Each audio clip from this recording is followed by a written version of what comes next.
Capítulo 9, Carta aos Colossenses.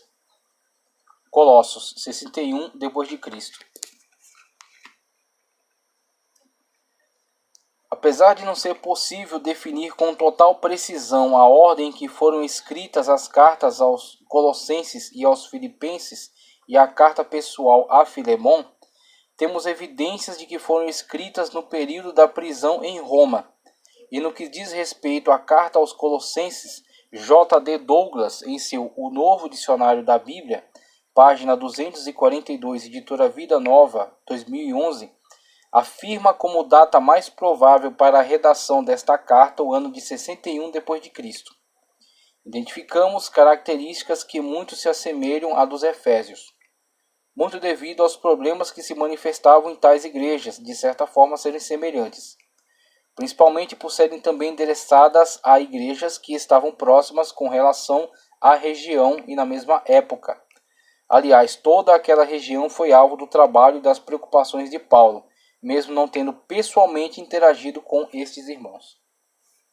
Em relação aos Colossenses, para melhor análise desta igreja, vejamos o que nos diz Joseph Angus. Colossos era uma das principais cidades da Frígia. Achava-se situada à margem do Lico, afluente do Meandro, distando, diz Ramsay, apenas uns 20 quilômetros de Laodiceia e uns 25 de Hierápolis, e por isso as três cidades formavam um único campo de trabalho missionário para Epáfras, habitante de Colossos, capítulo 4, versículos 12 ao 13. Pelo que se lê em capítulo 2, verso 1, parece certo que Paulo nunca tinha visitado Colossos, mas conhecia diversos cristãos colossenses, entre os quais Filemon, Áfia e Arquipo, que eram talvez marido e mulher e filho. Os colossenses, tendo ouvido falar da prisão de Paulo, enviaram-lhe Epáfras para confortá-lo e informá-lo do estado espiritual da igreja. Epáfras foi também preso, não muito depois de sua chegada a Roma. Filemon 23. História, Doutrina e Interpretação da Bíblia, página 693, editora Ragnos, 2008.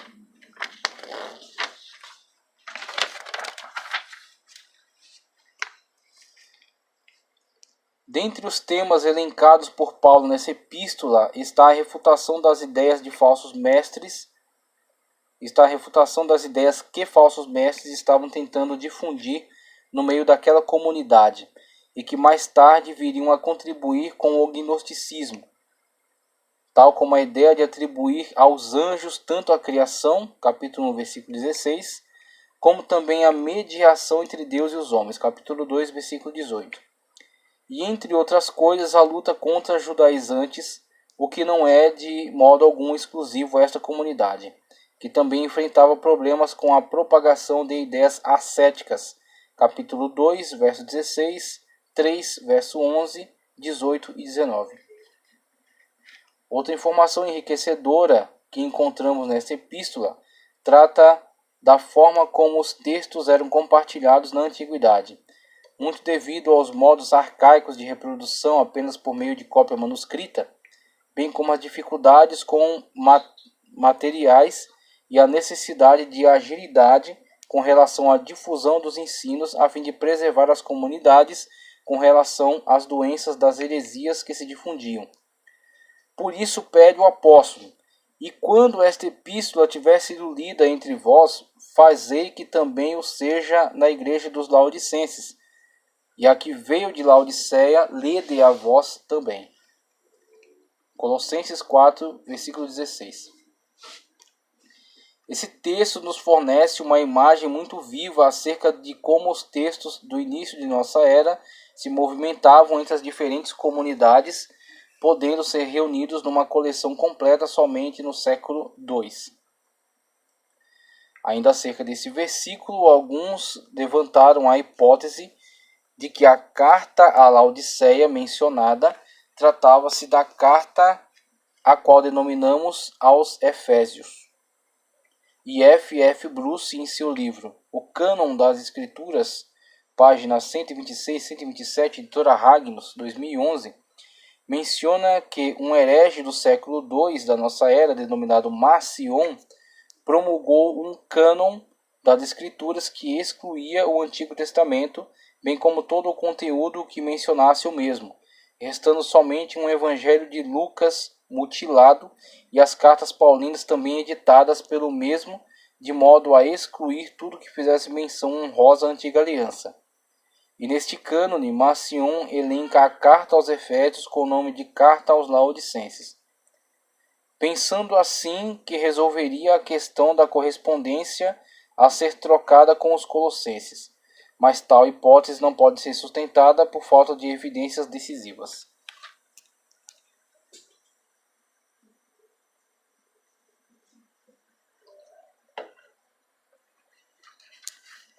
Capítulo 10. Carta a Filemon. Correspondência pessoal do apóstolo a Filemon, 62 depois de Cristo.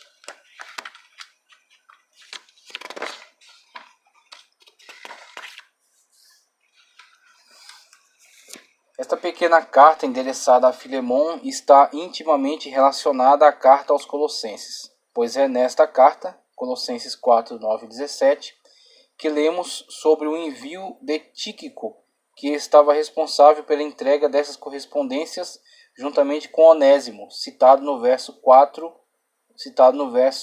capítulo 4, verso 9. E que, aliás, é a razão do envio da carta a Filemon. O motivo é o retorno deste que era escravo, tendo fugido da casa de seu senhor, encontra-se com Paulo em Roma, por meio do qual ouve o evangelho e se converte. E enviado pelo apóstolo, retorna a seu senhor, levando esta carta particular e as demais, onde Paulo fala amigavelmente a Filemon e faz o pedido relacionado à libertação e recepção de Onésimo na condição não de escravo mais, e sim como irmão em Cristo, como podemos perceber nestas belas declarações. Porque bem pode ser que ele se tenha separado de ti por algum tempo, para que o tivesses para sempre, não já como servo, antes mais do que servo, como irmão amado, particularmente de mim, e quanto mais de ti, assim na carne como no Senhor. Assim, pois, se me tens como companheiro, recebe-o como a mim mesmo. E se te fez algum dano, ou te deve alguma coisa, põe isso à minha conta. Eu, Paulo, de minha própria mão o escrevi. Eu o pagarei, para te não dizer que ainda mesmo a ti próprio a mim te deves. Sim, irmão, eu me regozijarei de ti no Senhor. Recreia as minhas entranhas no Senhor. Filemon 15 a 20. Tal posicionamento do apóstolo ante o problema da escravidão que nos é manifesta nesta ocasião nos mostra a inteligência e o comedimento com que este sábio lidou com o assunto, sem tomar o caminho da insurreição ou do conformismo. Ele principia a minar o argumento escravocrata por meio de um argumento muito mais forte e eficaz. Não já como servo, antes, mais do que servo, como irmão amado. Com isso, o cristianismo começa sua marcha que irá alterar toda a mentalidade do mundo. Primeiro começando pelo Império Romano e chegando a constituir-se a base do humanismo do qual nos beneficiamos, uma vez que as pessoas deixam de ser objetos na antiga concepção e passam a ser criaturas de Deus por meio de Cristo, irmãos, e isto é mencionado na introdução à epístola do apóstolo Paulo a Filemon, da Bíblia de Estudo Defesa da Fé, página 1937, editora CPAD, 2009. Esta carta mostra o princípio do impacto do Evangelho sobre a instituição injusta da escravidão. Embora o apóstolo não ataque diretamente a escravidão nesta passagem, o que teria sido inapropriado para a situação, ele extraiu as implicações do Evangelho para modificar as relações entre escravos e seus proprietários, isto é, exemplificado no seu apelo a Filemon para receber Onésimo de volta, não já como servo, mas como irmão amado. Verso 16. Com tal capacidade e bom senso, Paulo, aproximadamente em 62 d.C., de acordo com o pastor Antônio Gilberto, a Bíblia através dos séculos, página 156, de editora CPAD 2001, elabora esta pequena, mas importantíssima carta que muito nos fala sobre o poder de transformação que a palavra de Deus tem sobre os equívocos de algumas instituições humanas, que vieram a expressar a grande destruição que o pecado causou à mente e ao coração dos homens, mas que, uma vez submetidos à verdade do Evangelho, poderiam enfim ser livres. Se, pois, o Filho vos libertar, verdadeiramente sereis livres. Evangelho de João, capítulo 8, versículo 36.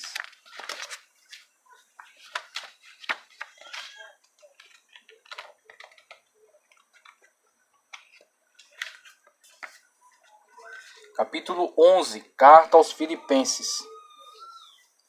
Filipos, 63 d.C.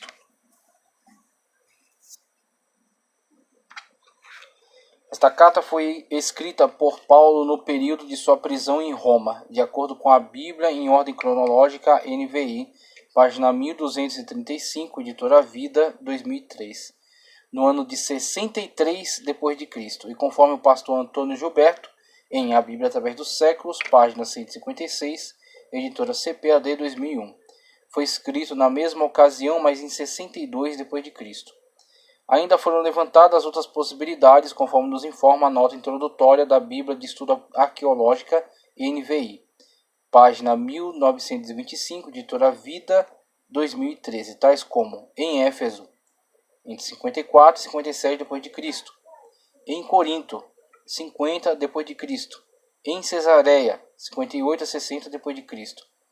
No entanto, as maiores evidências indicam para Roma como local de composição, principalmente quando usa termos como o Palácio de César ou o Pretório, como também por não mais mencionar o apelo à audiência com César, o que indica que o caso já estava em julgamento e que corrobora a data de composição durante o período de aprisionamento e talvez mesmo perto já da resolução da líder.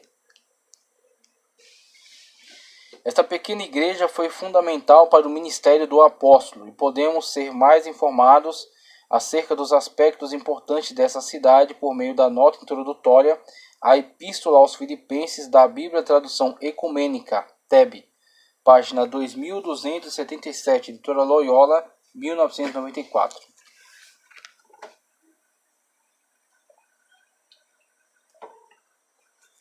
Hoje em ruínas, a cidade de Filipos foi próspera na antiguidade, situada no sopé de uma cadeia de montanhas do Pangeu, a cerca de 12 quilômetros do mar. Ela dominava uma planície então bem cultivada e enriquecida por minas de ouro e prata. Quando Filipe II, o pai de Alexandre, anexou esta região à Macedônia, ele reedificou a cidade, fortificou-a, deu-lhe o seu próprio nome. Até então ela se chamava Crênides, por causa de suas pequenas fontes. No ano 31 a.C., Augusto cumulou a cidade de privilégios, ali estabelecendo uma colônia romana habitada por numerosos veteranos.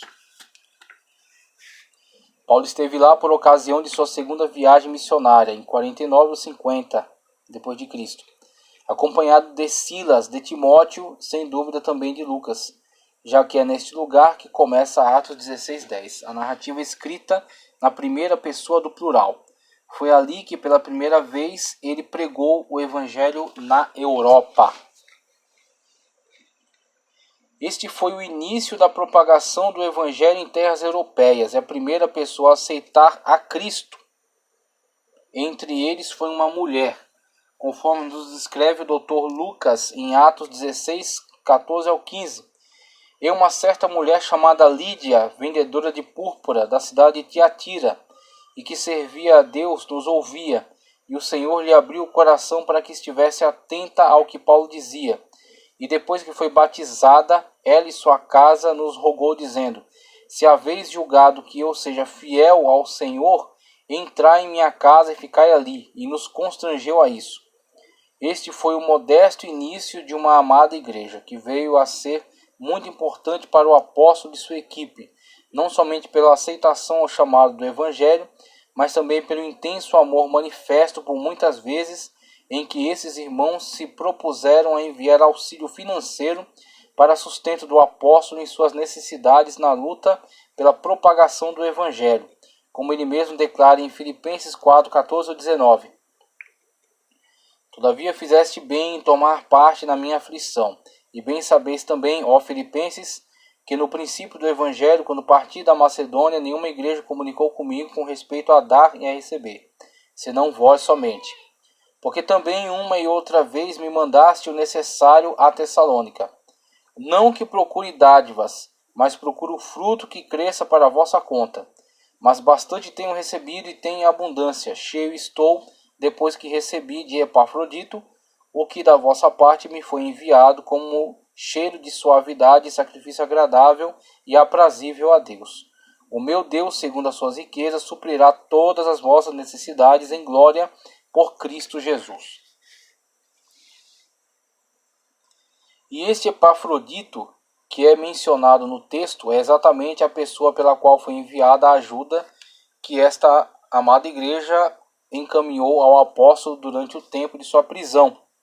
E no cumprimento de sua missão, Epafrodito veio a adoecer gravemente, mas logo que recobrou a saúde, foi pelo apóstolo enviado de volta a Filipos.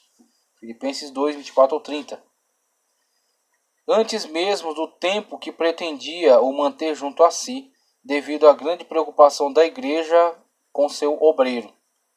Este regressou levando a epístola de tom muito amistoso, onde, dentre outras coisas, é bastante exaltado o bom testemunho dos filipenses, bem como é incentivado que cresçam cada vez mais em conhecimento e santidade. Filipenses 1, 1 a 11.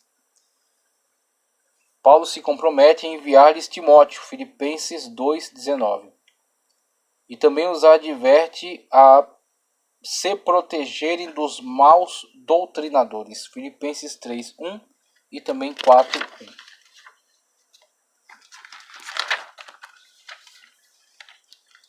Capítulo 12. Hipótese da quarta viagem missionária após a primeira prisão em Roma. Epístolas pastorais a Timóteo e a Tito.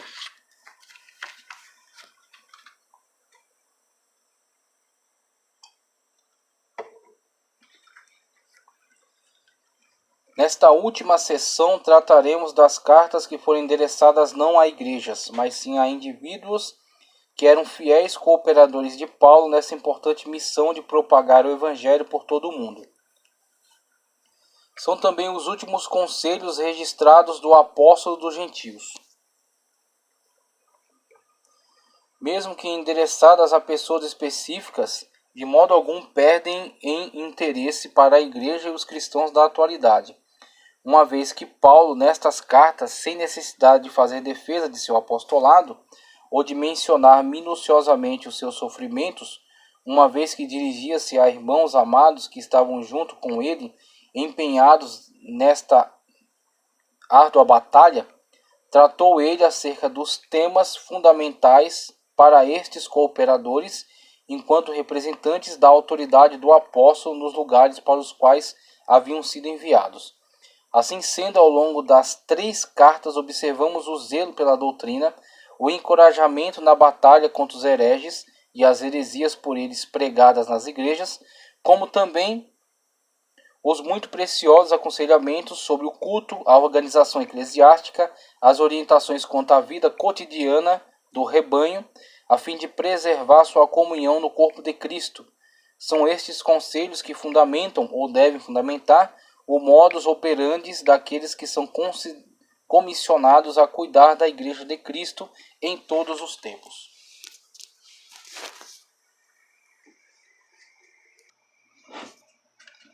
Capítulo 12.1. Carta a Timóteo. Acerca de Timóteo. Conforme está registrado em Atos 16, 1 ao 2, Timóteo era residente de Listra e talvez fosse mesmo natural deste lugar, de pai grego e mãe e avó judias.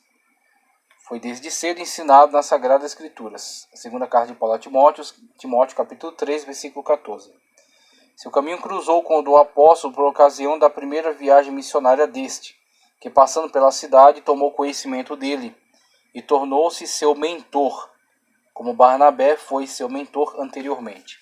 E não apenas isso, mas após tê-lo circuncidado por causa dos judeus que sabiam ser ele filho de mãe judia e pai grego, levou-o como cooperador em suas viagens missionárias, conforme nos é informado, em Atos 16, 1 ao 3. E chegou a Derbe e Listra.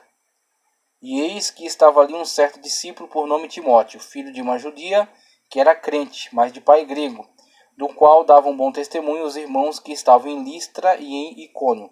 Paulo quis que este fosse com ele, tomando-o, circuncidou, por causa dos judeus que estavam naqueles lugares, porque todos sabiam que seu pai era grego. Foi este o início do ministério deste que veio a ser o braço direito do apóstolo Paulo, e a quem o mesmo endereçara também a sua última epístola, onde deixa transparecer toda a sua frágil situação, suas necessidades e a gélida sensação da proximidade da morte, a qual não o assusta, mas o faz desejar ter em companhia este caro amigo. Capítulo 12.2. Primeira carta de Paulo a Timóteo. Escrita da Macedônia entre 62 e 65 d.C. A questão acerca da data da composição desta epístola é de difícil resolução e podemos apenas apontar datas aproximadas para as mesmas, conforme as obras de Paul Lawrence e as notas introdutórias de John MacArthur à primeira carta de Paulo a Timóteo. Esta obra foi escrita entre os anos de 62 e 65 d.C., mas os críticos apontam ainda outro problema, que diz respeito ao fato de que os locais mencionados nas epístolas ditas pastorais não serem descritos nas narrativas do Dr. Lucas em Atos, acerca dos itinerários de suas viagens missionárias. Em resposta a este aparente problema, que para alguns teólogos liberais evidenciam não ter sido Paulo o autor original das epístolas pastorais, mas sim um piedoso discípulo, que teria escrito tais epístolas valendo-se de sua autoridade, mas tal hipótese é completamente descartada pelos estudiosos que mencionamos, bem como por outros teólogos contemporâneos que, da mesma forma que a Igreja da Antiguidade, não duvidam da autoria paulina destas epístolas, bem como das demais que compõem esta parte do cânon.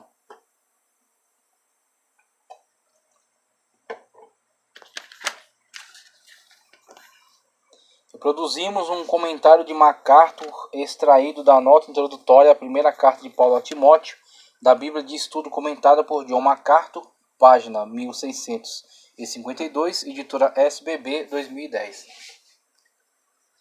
Depois de ser libertado de sua primeira prisão em Roma, Atos 28:30, Paulo voltou a visitar várias cidades onde havia ministrado, incluindo Éfeso, deixando Timóteo ali para tratar de diversos problemas que haviam surgido na igreja efésia, tais como a falsa doutrina, capítulo 1, versos 3 ao 7, capítulo 4, versos 1 ao 3, capítulo 6, versos 3 ao 5, desordem na adoração, capítulo 2, versos 1 ao 15, a necessidade de líderes qualificados, capítulo 3, versos 1 ao 14, e o materialismo, capítulo 6, versos 6 ao 19.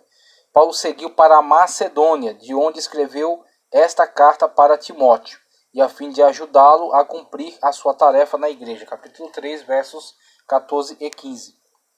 Com esse comentário de MacArthur, temos a solução ao problema de locais mencionados nas cartas pastorais que não o são em Atos, como por exemplo Nicópolis e Creta, Tito capítulo 3, versículo 12, como também acerca do local em que foi escrita esta carta de Paulo a seu filho na fé. Os propósitos também versam sobre aspectos administrativo e eclesiástico de uma comunidade cristã extremamente importante na história do cristianismo antigo.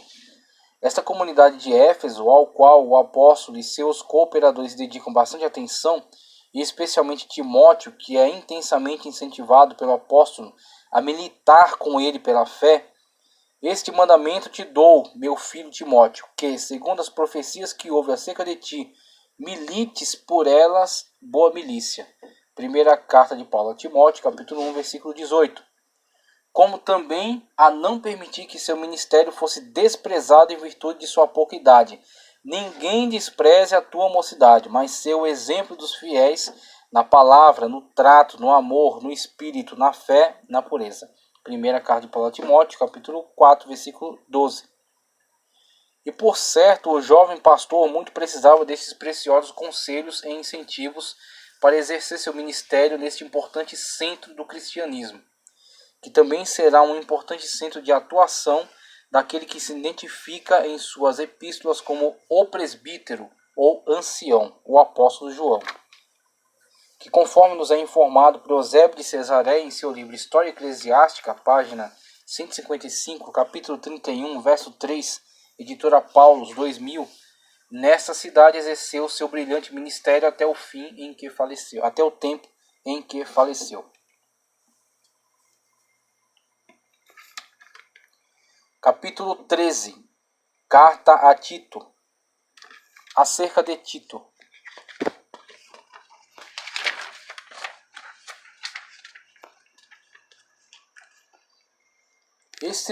Este outro importante cooperador do apóstolo na nobre missão de expandir o reino de Deus, proclamado pelo Senhor Jesus Cristo, que o fundou entre nós e nos fez dele participantes por sua graça salvadora, que não faz acepção de pessoas, e neste personagem temos uma extraordinária demonstração desta preciosa verdade do reino de Deus entre os gentios.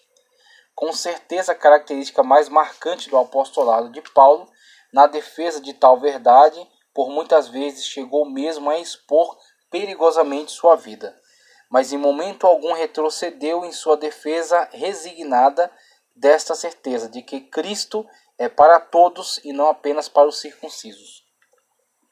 E Tito foi exatamente uma demonstração viva da eficácia dessa mensagem, pois ele era exatamente um gentio, que, diferentemente de Timóteo, não tinha nenhum parentesco judeu. Ele era, assim, a prova viva da força desse evangelho que se propagava pelo mundo, levando Cristo Jesus como único e suficiente Salvador, fundamento para a salvação sem necessidade de quaisquer ritos mosaicos, unicamente pela graça do bom Nazareno. Tito não é mencionado em Atos.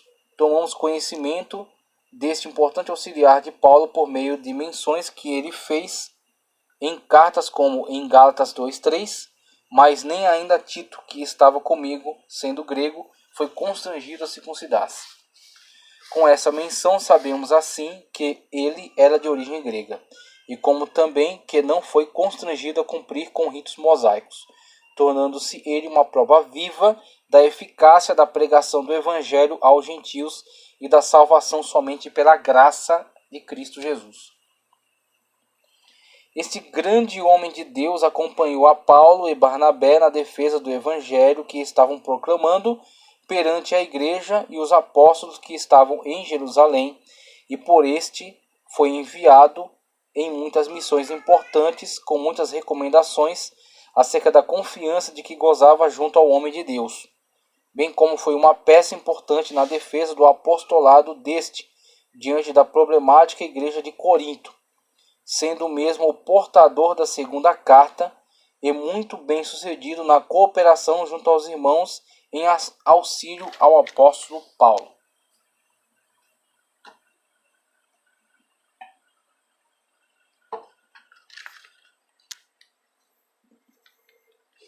Capítulo 13.1. Carta de Paulo a Tito. Possivelmente escrita da Macedônia, como a que foi a Timóteo, 63 a 65 depois de Cristo. Na ocasião desta epístola, o valoroso obreiro estava cumprindo uma importante missão iniciada pelo apóstolo entre os de Creta, comunidade acerca da qual não se pode especificar o momento de sua fundação, mas acerca dos quais Joseph Angus afirma em sua obra História, Doutrina e Interpretação da Bíblia, página 704, editora Ragnos, 2008, que provavelmente são fruto, semelhante à igreja que estava em Roma, da muito frutífera pregação de Pedro logo após a efusiva manifestação do Santo Espírito no Pentecostes, e que, conforme o Dr. Lucas, foi presenciada por varões de todos os lugares do mundo de então, que os ouvia falar em sua língua, num evento que podemos maravilhosamente descrever como uma Babel às avessas. O que em Babel foi confundido, ali foi esclarecido por poder e graça do Espírito Santo.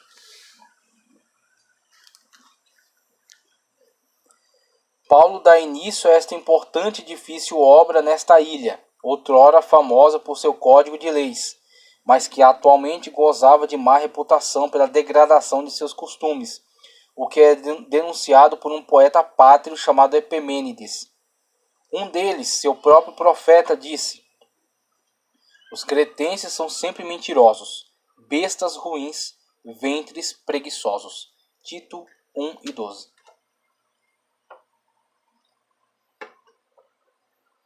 Mas que terá como adversários piores que os gentios ou judaizantes, acerca dos quais Paulo irá advertir o seu obreiro.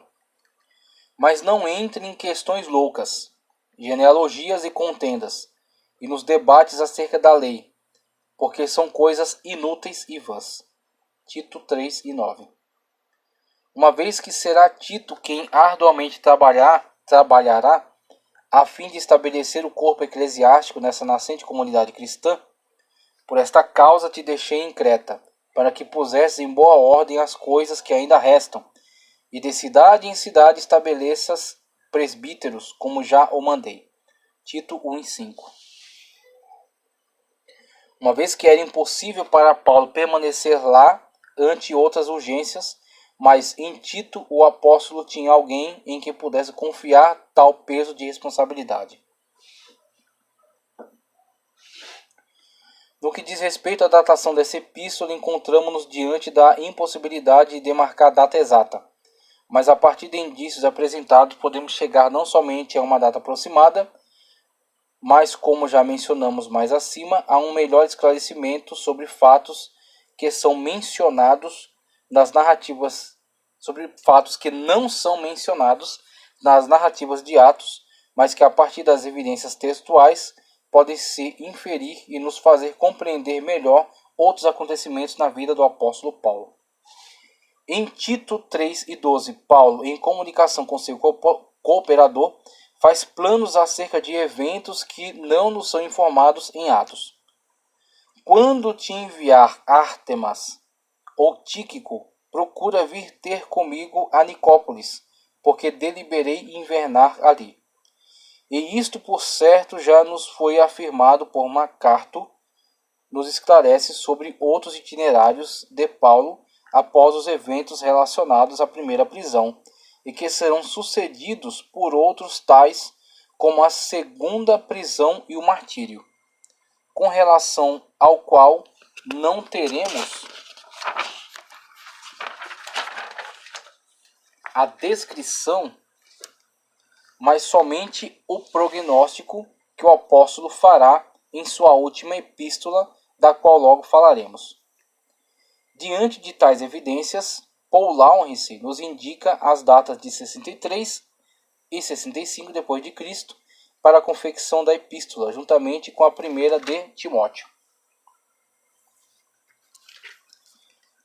Nas cartas restantes, Paulo faz referência a lugares que não são mencionados nem em suas viagens registradas em Atos, nem em outras cartas. As referências a Creta e Nicópolis sugerem que Paulo foi liberto e fez uma quarta viagem, cujo percurso exato é especulativo. Paulo escreveu sua primeira carta a Timóteo e sua carta a Tito durante esta viagem, entre 63 e 65 d.C. Atlas Histórico e Geográfico da Bíblia, página 165, editora SBB, 2008.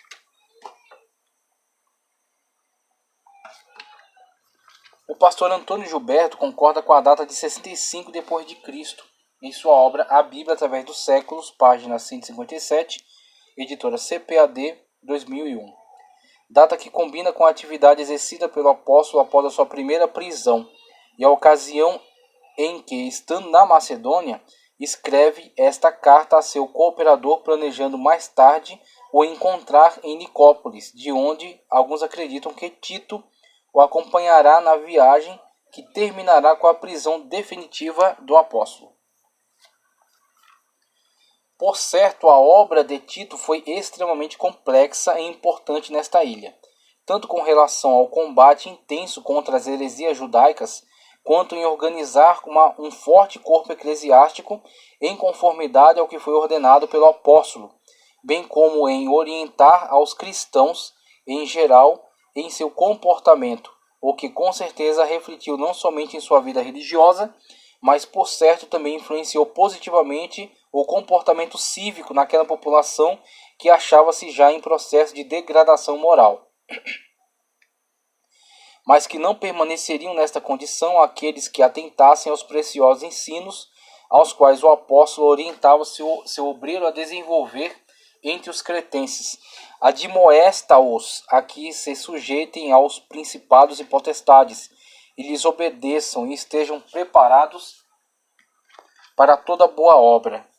Que a ninguém infamem, nem sejam contenciosos, mas modestos, mostrando toda a mansidão para com todos os homens.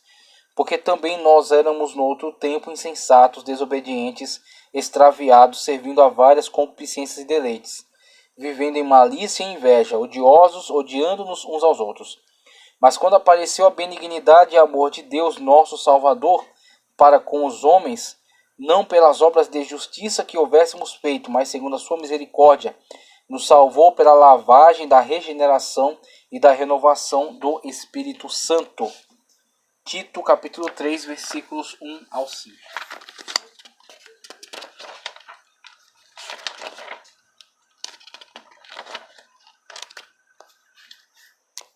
Capítulo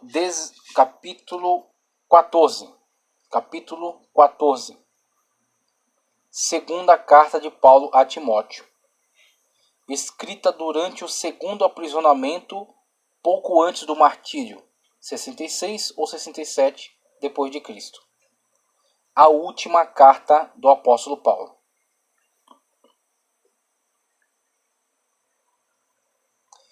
Porque já eu estou sendo oferecido por aspersão de sacrifício, e o tempo da minha partida está próximo. Combati o bom combate, acabei a carreira e guardei a fé. Desde agora a coroa da justiça me está guardada, a qual o Senhor justo juiz me dará naquele dia, e não somente a mim, mas também a todos os que amarem a sua vinda. Segunda carta de Paulo a Timóteo, capítulo 4, versículo 6. São estas as lúgubres, mas poderosas palavras que nos anunciam que breve se aproxima o fim da portentosa jornada deste campeão da fé, ao qual muito devemos pela ousadia em Cristo Jesus, seu Senhor e nosso, por ter liberto o evangelho dos redis, no qual estava limitado ao arraial do legalismo, para enfim espalhar a preciosa semente por todos os quatro ventos que o conduziriam às mais longínquas e inimagináveis paragens deste orbe, o que pôde, pela graça de Deus, nos incluir dentro dos alargados limites deste reino de Deus, o qual nos transfere também a premente necessidade de, como nos demonstrou o apóstolo, lutar veementemente por sua constante expansão até o dia de nosso Senhor, quando então poderemos fazer nossas tais palavras heróicas deste homem de Deus. É por certo de um tom triste estes últimos momentos que nos evidencia este documento, uma carta escrita de um pai na fé a seu amado filho, a quem pôde confidenciar a dureza e o peso de seu momento, para quem não precisa contemporizar a respeito da realidade de sua situação, pois encontra no mesmo a firmeza de caráter que ele mesmo ajudou a construir, por meio de exemplo na batalha pelo reino de Deus e fortalecimento nas verdades eternas e fundamentais da palavra de Deus. O que fez deste filho alguém maduro o suficiente para oferecer a seu velho e cansado pai o apoio e liberdade para compartilhar de seu mais sincero sentimento, seus anseios, sua impensável esperança, mesmo de dentro deste frio calabouço, de onde já sente a gélida sensação dos últimos dias sobre a terra. Procura vir ter comigo depressa. Segunda carta de Paulo a Timóteo, capítulo 4, versículo 9. Neste momento, Paulo precisa somente de apoio para enfrentar o último adversário, e a presença de seu amado filho é muito preciosa para ele, bem como outros que já há muito passaram de desafetos para preciosos no ministério, como é o caso de João Marcos, que no início do ministério, quando o zelo leva alguns a excessos, que nesta fase da sua vida, nessa fase da vida são agora completamente desprovidos de significado, e então pode o homem de Deus observar com mais acuidade o valor que há por trás dos defeitos dos homens, e por fim compará-los e diferenciá-los dentre outros que no momento crucial mostram a sua verdade. Aquilo que no primeiro momento não era perceptível, mas que diante de uma situação tal se evidencia. Assim é que Demas, demonstrando a que espírito pertence, se aparta do apóstolo, movido por um amor que é antagônico ao sentimento que está no apóstolo, e que este reconhece que encontra-se naquele de quem um dia entendeu que foi por este abandonado, mas que a esta altura percebe que compartilha do mesmo amor que os une na causa do Evangelho. O Dr. Lucas está com ele, e busca também a companhia de Marcos e Timóteo. E a este o apóstolo procura como pode fortalecer para prosseguir após ele nessa importante missão para o qual foram chamados. A Timóteo, meu amado filho, graça, misericórdia e paz da parte de Deus Pai e da de Cristo Jesus, Senhor nosso. Dou graças a Deus, a quem desde os meus antepassados sirvo com uma consciência pura, de que sem cessar faço memória de ti nas minhas orações, noite e dia, desejando muito ver-te, lembrando-me de tuas lágrimas para me encher de gozo, trazendo à memória a fé não fingida que há em ti, a qual habitou primeiro na tua avó Lóide e em tua mãe Eunice, e estou certo de que também habita em ti, por cujo motivo te lembro que despertes o dom de Deus que existe em ti por imposição das minhas mãos. Porque Deus não nos deu espírito de temor, mas de fortaleza e de amor e de moderação. Portanto, não te envergonhes do testemunho de nosso Senhor, nem de mim, que sou prisioneiro seu.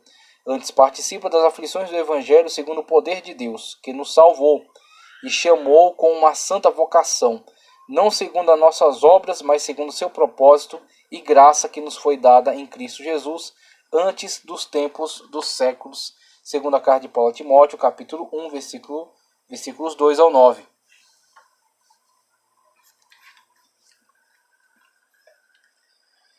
Com estas palavras de consolação, o apóstolo prepara seu soldado para dar prosseguimento à batalha para fazer prevalecer a palavra de libertação em Cristo Jesus contra as hostes com as quais sempre esteve em conflito.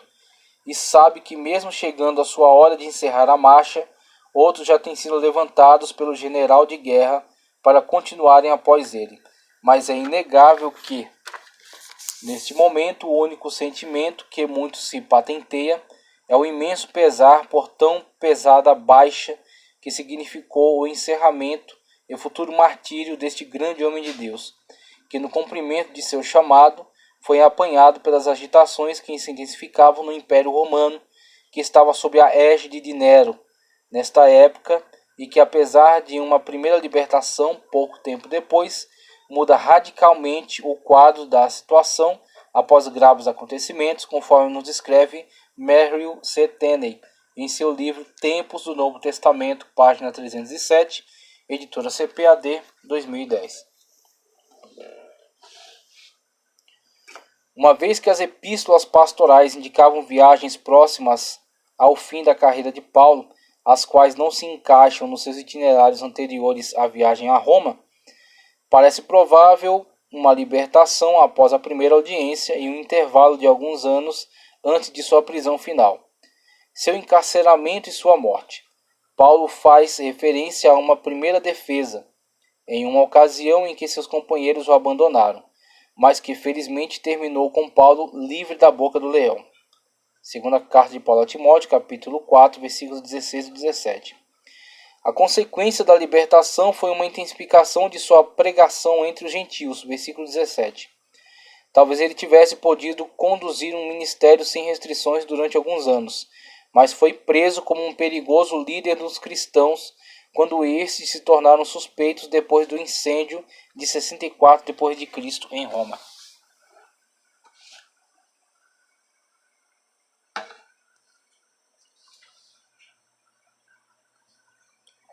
Diante desse quadro de agitação descrito, em que se encontrava a capital do mundo antigo, foi de grande peso a acusação de um adversário que já havia dado outros prejuízos ao apóstolo e que nesse momento encontrou ocasião para mais uma vez mostrar seu ódio para com ele. Alexandre o Latueiro causou-me muitos males. O Senhor lhe pague segundo suas obras. Segunda carta de Paulo a Timóteo, capítulo 4, versículo 14.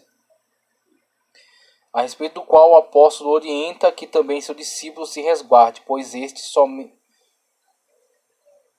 é este somente um dentre tantos que irão ser usados como instrumento na mão do diabo para perseguirem e denunciarem aqueles que servem a Deus, a fim de vê-los sucumbir ante a fúria dos poderes humanos, escravizados como estão pelo Deus deste século, mas de algum modo nos surpreende, uma vez que nosso Senhor já nos havia advertido acerca dos tais. Acautelai-vos, porém, dos homens, porque eles vos entregarão aos sinédrios e vos açoitarão nas suas sinagogas, e sereis até conduzidos à presença dos governadores e dos reis, por causa de mim, para lhes servir de testemunho a eles e aos gentios. Evangelho de Mateus, capítulo 10, versículos 17 e 18. E esta foi uma das mais duras provas a que os batalhões de Cristo foram submetidos, desde os apóstolos até séculos depois. Mas a história nos declara quem foram os vencedores, pois foi o sangue dos mártires que fez brotar e crescer a bela árvore que é a Igreja. E este grande homem que já vê a si mesmo como contado entre o número dos que vão regar a árvore do cristianismo com seu próprio sangue, junta suas últimas forças para dar suas derradeiras instruções e pedir a vinda urgente de seu amado filho para um último abraço afetivo e uma bênção apostólica, para um afastamento não definitivo, pois ambos compartilham de tão maravilhosa esperança na qual estamos incluídos, glória a Deus, mas que momentaneamente não deixa de causar dor e abatimento. E conforme nos afirma Joseph Angus, em seu livro História, Doutrina e Interpretação da Bíblia, página 706, editora Ragnus, 2008, bem como Paul Lawrence, no Atlas Histórico Geográfico da Bíblia, página 165, editora SBB, 2008, as datas mais prováveis para a composição desta epístola são as datas de 66 ou 67 depois de Cristo. E a nós fica uma dúvida que só poderemos sanar naquele grande dia, quando reunidos à grande mesa para a ceia do Cordeiro na glória, pudermos pessoalmente indagar se foi possível ao Filho amado atender a um dos últimos pedidos de seu dedicado e incansável Pai na fé. Quando vieres, traze a capa que deixei em Troade, em casa de Carpo, e os livros, principalmente os pergaminhos. Segunda carta de Paulo a Timóteo, capítulo 4, versículo 13.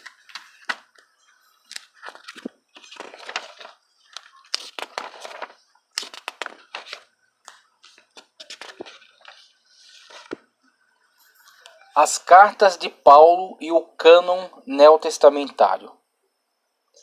Tende por salvação a longanimidade de nosso Senhor, como também o nosso amado irmão Paulo vos escreveu, segundo a sabedoria que lhe foi dada, falando disto, como em todas as suas epístolas, entre as quais há pontos difíceis de entender, que os indoutos inconstantes torcem, e igualmente as outras escrituras para sua própria perdição.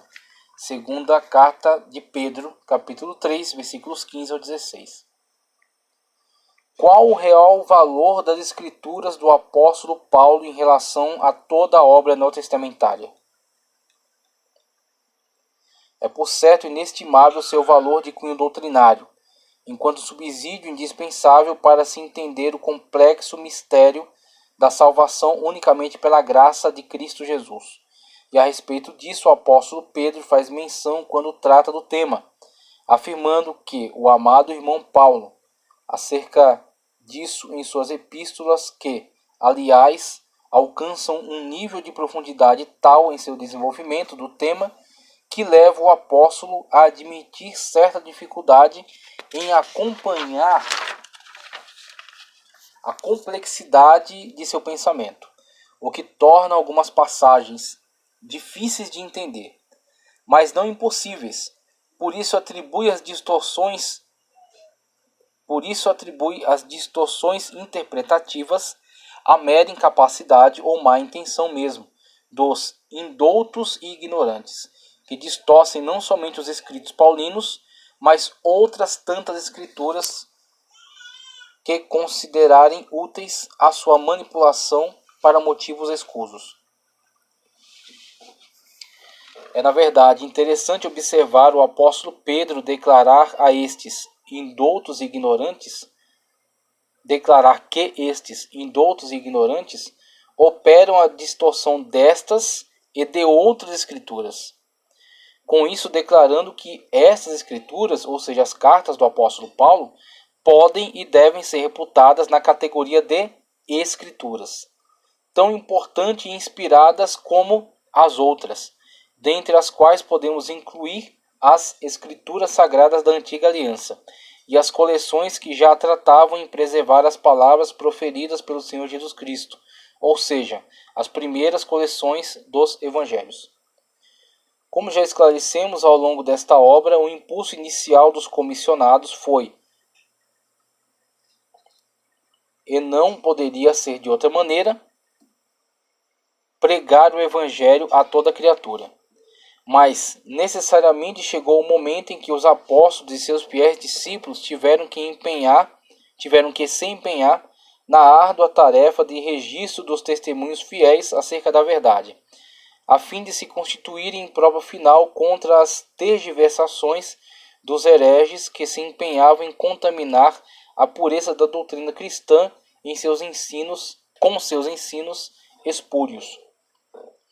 E a partir deste nobre esforço que surgiram no quadro da história as primeiras correspondências, as primeiras compilações acerca das palavras e obras de Cristo, e enfim as primeiras coleções de escritos, que irão compor juntamente com os escritos da antiga aliança, em um primeiro momento a Septuaginta, o que veio a se convencionar como Bíblia Sagrada, nome que lhe foi aplicado pela primeira vez por volta do século IV, conforme nos informa o pastor Antônio Gilberto.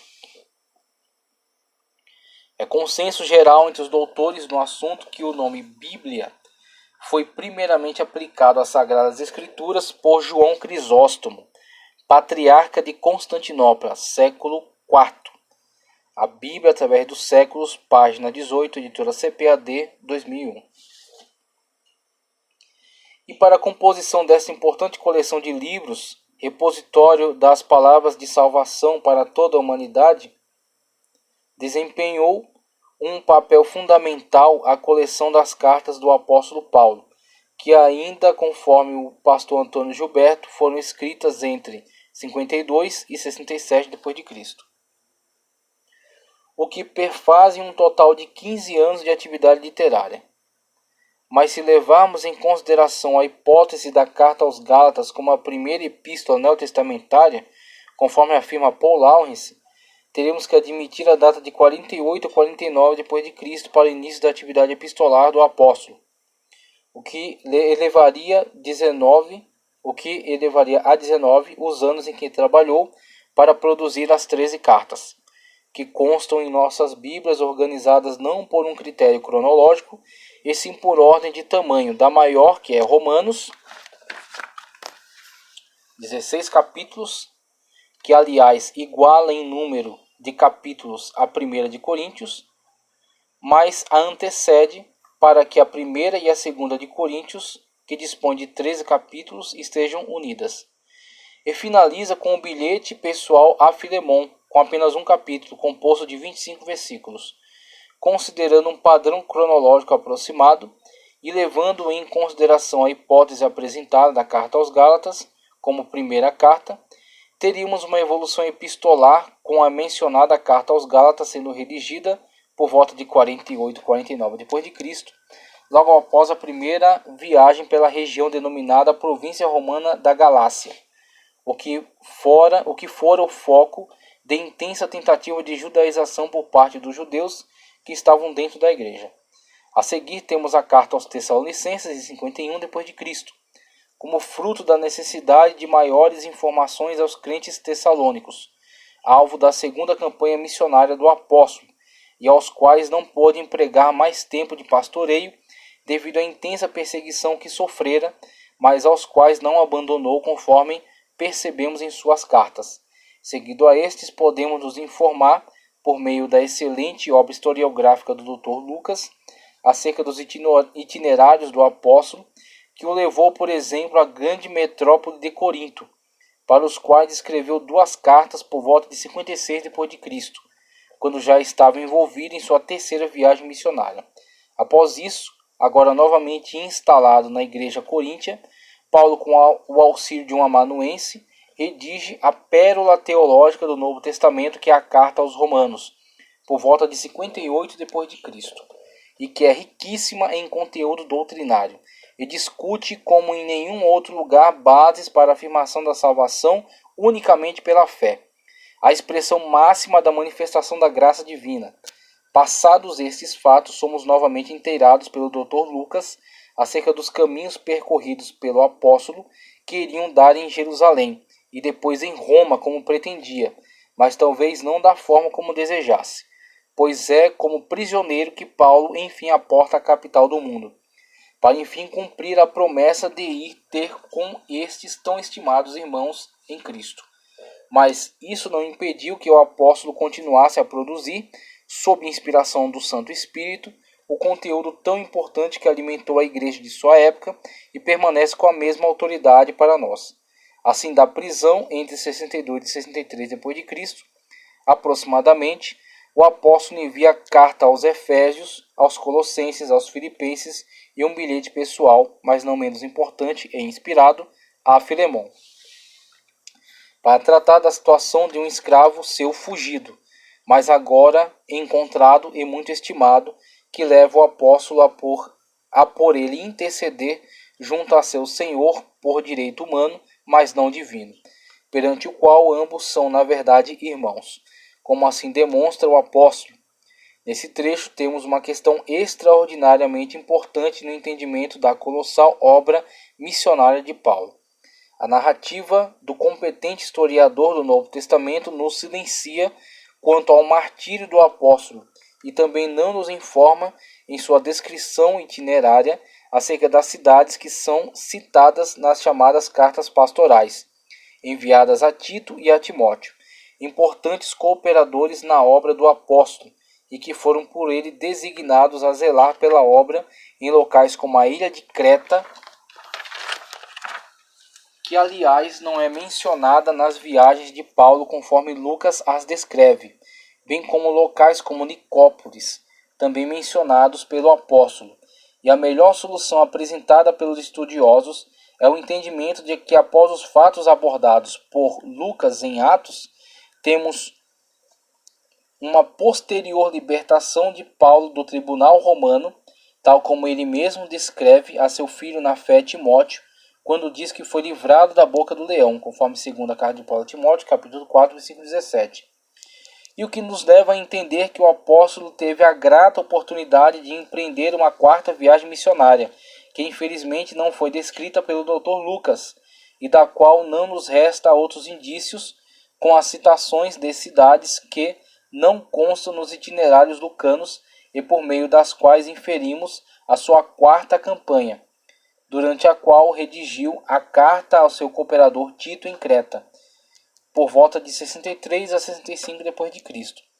E finalmente, depois desta última oportunidade de batalhar pelo Evangelho, também inferimos que tenha sido novamente capturado, agora sob a perseguição do implacável imperador Nero, que se voltava impiedosamente contra os cristãos.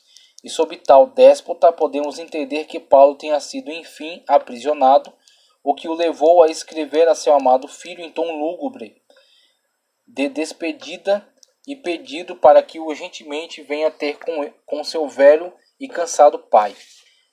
E isto cremos por volta de 66 ou 67 d.C., quando enfim se eclipsa o fulgor deste tão intenso luzeiro doutrinário da cristandade. Os escritos epistolares deste campeão da fé foram dos primeiros escritos a serem preservados em conjunto e a serem compartilhados entre as diversas comunidades cristãs que as liam, copiavam e cediam a outras comunidades necessitadas deste precioso ensinamento, como já foi elucidado na própria fala do apóstolo, que recomendava aos colossenses trocarem as correspondências lidas com os laodicenses. Podemos encontrar fundamento para esta ideia na coleção das cartas paulinas, como constituindo importante conjunto de escritura com as demais. Na análise desenvolvida pelo Dr. F. Bruce em seu livro O Cânon das Escrituras, página 110, editora Ragnos, 2015. No documento normalmente considerado o mais recente do Novo Testamento, é feito referência a um dos escritos de Paulo, de quem é dito que fala com um sentido semelhante ao do autor da carta, em todas as suas epístolas, nas quais há certas coisas difíceis de entender, continua o autor, que os ignorantes e instáveis deturpam, como também deturpam as demais escrituras, segundo a carta de Pedro 3,15. Aqui as cartas de Paulo parecem formar uma coleção identificável e receber o status de escritura, já que são associadas às demais escrituras. Se fosse possível saber com mais certeza a data de 2 de Pedro, isso forneceria um ponto de referência importante na história da canonização dos documentos do Novo Testamento. Bem cedo na história da composição do cânon, os escritos do apóstolo dos gentios já começou a desempenhar grande importância e a exercer inestimável influência nas comunidades cristãs que se espalhavam, e pareceu-lhes o mais proveitoso ter as diversas cartas reunidas numa coleção que futuramente seria anexada a outra importante coleção de livros, os Evangelhos, e a ligação entre ambos seria estabelecida pela obra histórica por excelência do Novo Testamento, o livro de Atos dos Apóstolos, o fiel testemunho prestado pelo Dr. Lucas, o mesmo autor de um evangelho no qual também expressa de antemão o empenho em escrutinar os fatos relativos à vida e obra do Senhor Jesus, bem como depois fará o mesmo em relação aos primórdios da Igreja. Atualmente, na área de pesquisa a respeito do importante material escriturístico que comprova, dentre outras coisas, a autenticidade e fidedignidade em relação à preservação do texto bíblico, temos nos escritos paulinos um importante e robusto material para a pesquisa, e ainda de acordo com o nobre Dr. F. Bruce, alguns dos documentos mais antigos não só da cristandade como também da cultura ocidental, que conta com grandes vultos do saber, tal qual os filósofos Aristóteles ou Platão.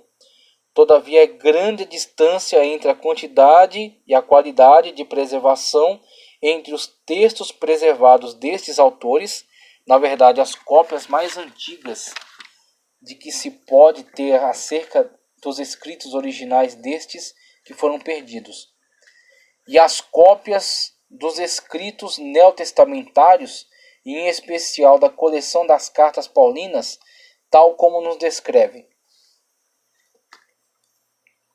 A cópia mais antiga existente da coleção das obras paulinas é o manuscrito P56, escrito por volta de 200 d.C. Desse códice, 86 fólios ainda existem, dos que foram originalmente 104. Evidentemente, as 3 epístolas pastorais não estavam incluídas, 1ª e 2ª Timóteo e de Tito. Entretanto, inclui Hebreus, que aparece em segundo lugar em sua sequência de cartas, entre Romanos e 1 de Coríntios. A sequência provavelmente se baseou numa ordem decrescente de extensão, assim como a sequência atual das cartas de Paulo. Apesar de 1 de Coríntios ser maior que Hebreus, ela deve ter sido colocada naquele lugar para evitar que fosse separada de 2 de Coríntios. Mais tarde será questionada a autoria paulina da carta aos Hebreus e atualmente não se sabe quem seja seu autor. Nota do autor: O Cânon das Escrituras, F. Bruce, páginas 118 e 119, editora Ragnus, 2015. Diante disso, é inegável a importância e a influência exercida pelos escritos de Paulo, tanto na imponente marcha de conquista de diferentes povos para Cristo, a fim de que sejam todos, enfim, conduzidos ao reino do Filho de Deus, onde não há grego, nem judeu, circuncisão, nem incircuncisão, bárbaro, cita, servo ou livre, mas Cristo é tudo em todos. Carta de Paulo aos Colossenses, capítulo 3, versículo 11.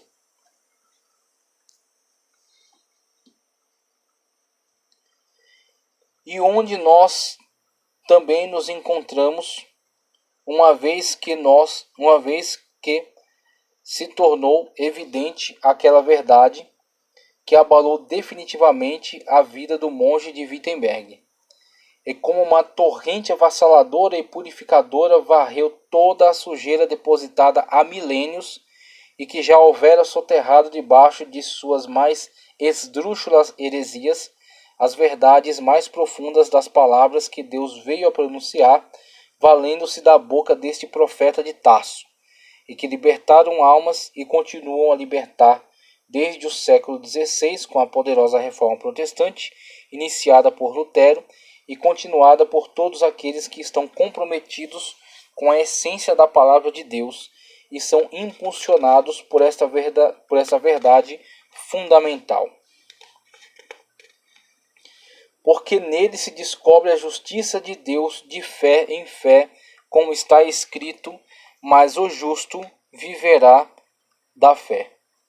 Carta de Paulo aos Romanos, capítulo 1, versículo 17. Com isso encerramos a leitura deste extenso trabalho, cujo objetivo foi analisar principalmente a obra magna do Novo Testamento, a carta, as epístolas do apóstolo Paulo, às igrejas, bem como aos seus cooperadores na fé, e que são até hoje um fundamento sólido para a igreja em Cristo Jesus, como o Senhor usou o seu servo na época da propagação do Evangelho nas terras tanto da Ásia quanto da Europa, e o Espírito Santo também sabiamente dirigiu estas mesmas palavras e estes mesmos ensinamentos para que chegassem até a atualidade e nos alcançassem, e assim pudessem nos orientar em relação à maneira como devemos vivenciar a nossa fé.